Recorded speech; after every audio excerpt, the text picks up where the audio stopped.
우리는 서태지와 함께 자유분방함을 외쳤던 세대입니다.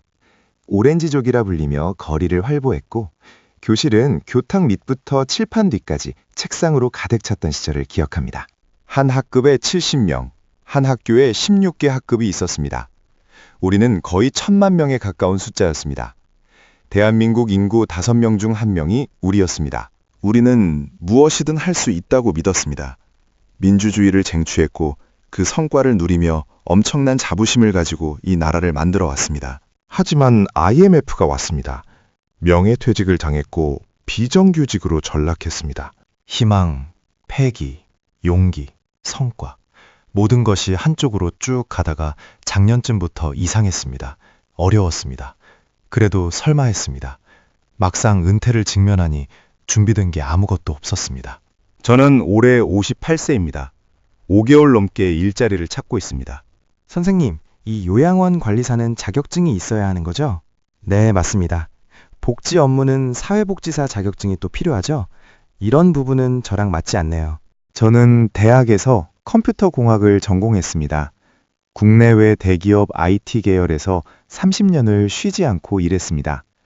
포스코 계열에 있었고 삼성이 신경경을 하며 확장할 때 스카우트 되어 갔습니다.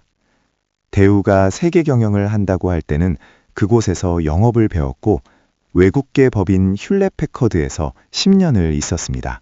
곧 60입니다. 은퇴할 나이가 다가오고 있지만 저는 아직 일을 쉴 수가 없습니다. 자격증 취득일은 따끈따끈합니다. 9월 27일 80점을 맞았습니다.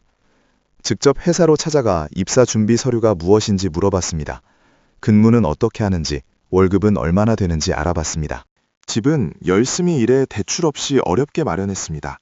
하지만 소득이 없는 앞날은 불안합니다. 65세에 연금을 받는다고 하지만 지금부터 7년 동안의 공백 기간에는 절대적으로 경제활동을 해야 합니다. 아들 둘이 아직 고등학교에 다니고 있습니다. 이 아이들을 더 서포트해줘야 합니다. 이력서는 88페이지입니다. 요즘 기업에서 자기를 표현하려면 써야 할 내용이 많습니다. 긴 이력만큼이나 일자리가 많으면 얼마나 좋을까요? 저는 각 일자리 사이트마다 40번씩 지원합니다. 하지만 서류 면접에서 모두 탈락합니다. 제가 해왔던 일들을 계속할 수 없는 건지 아직도 미련이 남아 계속 찾아보고 있습니다. 상담사가 말합니다. 지금은 전력 질주하실 때가 아니고 오래 달리실 때입니다. 호흡을 낮추시고 천천히 가세요. 잘 알겠습니다. 감사합니다. 하지만 마음속으로는 알고 있습니다. 앞만 보고 달려온 58년 인생. 열심히 살아온 인생의 성적표가 자꾸 초라하게 느껴집니다. 현실과 제가 지금 괴리되어 있습니다. 심적 부담이 큽니다. 그래도 좌절하지는 않습니다. 기회는 계속 찾아나갈 것입니다. 저는 72년생 류연수입니다. 나 홀로 사장입니다. 요리도 배달도 모두 혼자 합니다. 요즘 인건비가 비싸서 처음부터 직원을 둔다는 건 상당히 위험합니다. 경기 불황이 나날이 깊어지고 있습니다. 자영업이 위기라는 걸 모르지 않습니다. 하지만 마음이 조급한 건 늦둥이 아들 때문입니다. 눈에 넣어도 안 아픈 자식이라는 말 진짜 그렇습니다. 나이 많이 먹고 낳다 보니 정말 없었으면 안 생겼으면 어쩔 뻔했나 싶습니다. 40이 넘어 생긴 아들은 지금 초등학교 5학년입니다.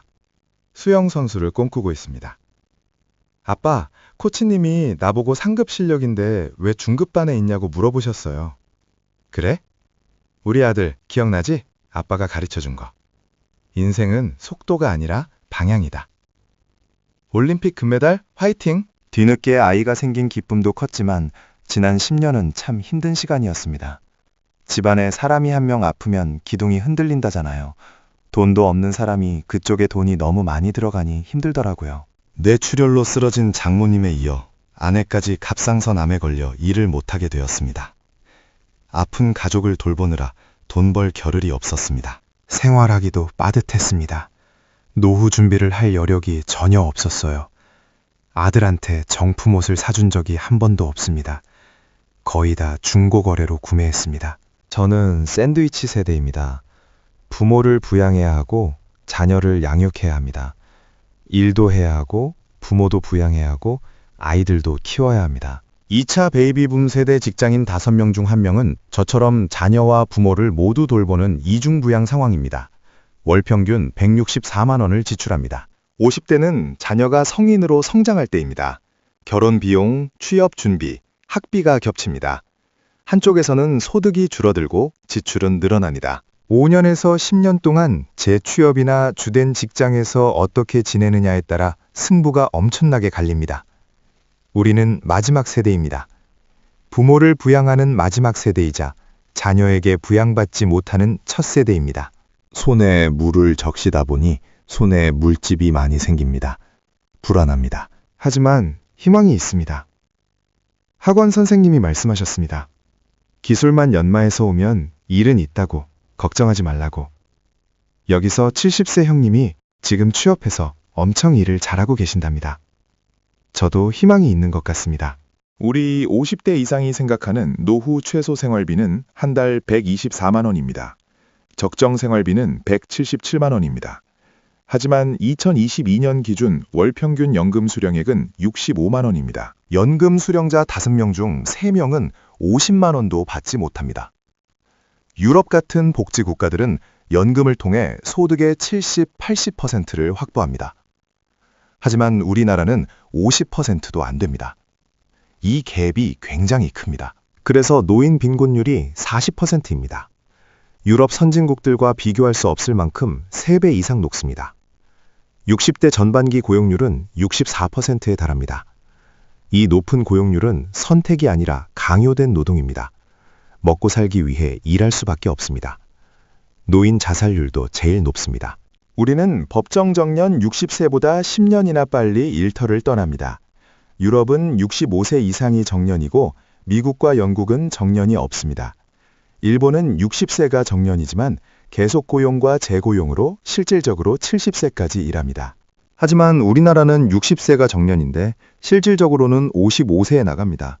주된 직장에 있는 기간이 너무 짧습니다. 그래서 재취업 시장이 선택이 아니라 필수입니다. 우리 50대 이상 10명 중 7명은 70세가 넘어도 일하길 원합니다. 가장 큰 이유는 생계입니다. 우리는 여전히 달리고 있습니다. 희망을 놓지 않았습니다. 좌절하지 않습니다. 다만 묻고 싶습니다. 우리가 만든 이 나라에서 우리는 어디로 가야 할까요? 우리의 자리는 어디에 있을까요? 우리가 꿈꾸던 노후는 어디로 갔을까요? 우리는 아직 끝나지 않았습니다. 우리는 여전히 이 사회의 일원입니다. 우리에게도 존엄한 노후가 필요합니다. 그것이 우리가 바라는 미래입니다.